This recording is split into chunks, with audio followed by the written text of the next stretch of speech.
Let's just go across now to Sanjiv Mehta of HUL. Thank you very much indeed, Mr. Mehta, for joining us.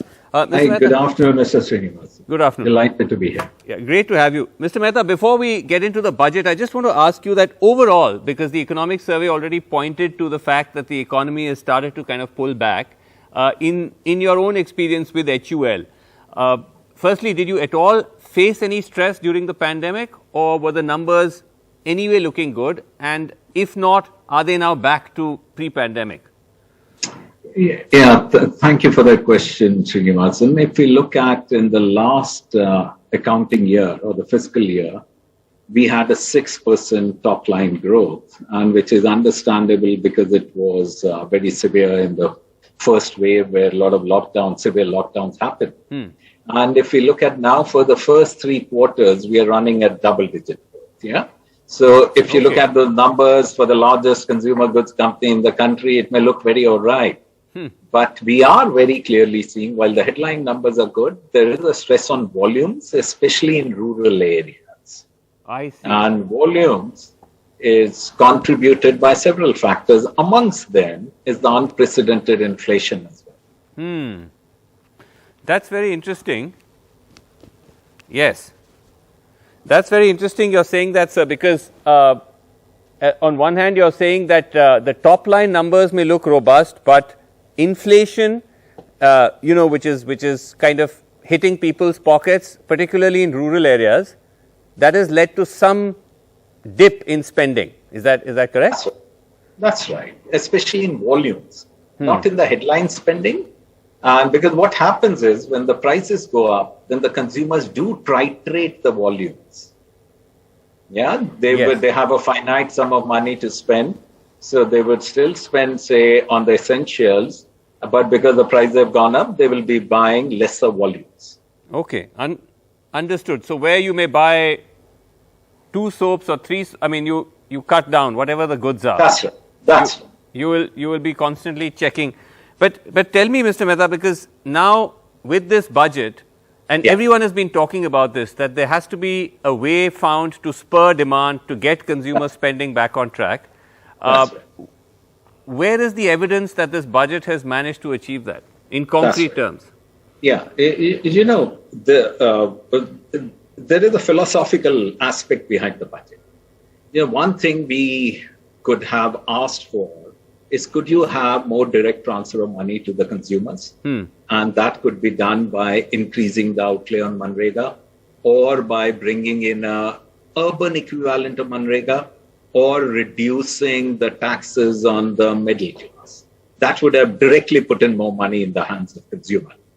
But the government has opted for, rather than giving out doles, they said, okay, let us spend more money on infrastructure. And what infrastructure does, if spent rightly, and I hope they front load it, because this will bring in the multiplier effect that all of us crave for. This will indirectly bring in more money into the hands of consumers because it will create more jobs. And 2 things which have been a bit of sore point for the economy, Srinivasan. One is that the private consumption has been still below the pre-COVID levels. Right. And linked to this is the private capex. Yes. Now, what this 7.5 lakh crore, and if you look at what the central government would be helping the states, you're talking about 10 lakh crore or 4% of GDP. This is a massive outlay. And if spent prudently, if spent front end, this would bring in the multiplier effect and would have a long-term impact on getting sustainable growth. So let me ask you on this, because this has been a talking point the whole afternoon about the big jump in capital expenditure.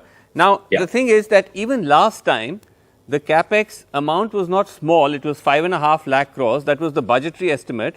The actual spend, according to the government, was actually 6.3 lakh crores. So they actually ended up spending 6.3 lakh crores last financial year, which has now gone up to almost 7.7 lakh crores. But even with that fairly sizable 6 lakh odd crore spend, Mr. Mehta, why did we not see that, if that was meant to translate into more jobs, if that was also meant to spur private sector, capital investment? Why do you think that did not happen to scale? That's right. Let me give you my perspective on that, Sriram. If you look at it, we had an acute second wave, which did impact massively the contact, the sectors, travel, tourism. And if you were to look at it from the different sectors of GDP, this contact sector is still below the pre-COVID level because this has been impacted massively. And one must also appreciate, we say that this has not had an impact. We lost about 7% of the GDP in the first year of the pandemic. And in the second year of pandemic, we recovered that and maybe a percent point more, which is a good bit, something which we as Indians ought to be proud of. And I think the challenge now is, having got that kind of growth rate, how do you sustain the growth going forward? The government, to balance the books, Mr. Srinivasan, they could have done that instead of 7.5 lakh crore or 10 lakh crore, they could have pulled back by 1 lakh crore and given in direct transfer of money. Optically, it may have felt good and it could have resulted in an immediate transfer of money. But I think philosophically, government has said, let us look at what will help us sustain the growth rate getting into the future. Now, let me also tell you the benefits of what the government is planning to do. If we were to invest it prudently, like it is envisaged, multimodal roads of 25,000 kilometers, linking of rivers, this will bring down our logistics cost significantly. Our logistics cost in the country today is about 400 to 500 bips higher than a peer group. Right. So this would have another impact on the industry. And I believe that's the reason I'm so delighted. And the other bit, if I may just add, is the neoclassical would have said, bring down the fiscal deficit. That would have meant either raise the taxes, and there was a lot of clamor, bring in wealth tax, etc. I'm so happy the government has not fallen prey to it. Okay.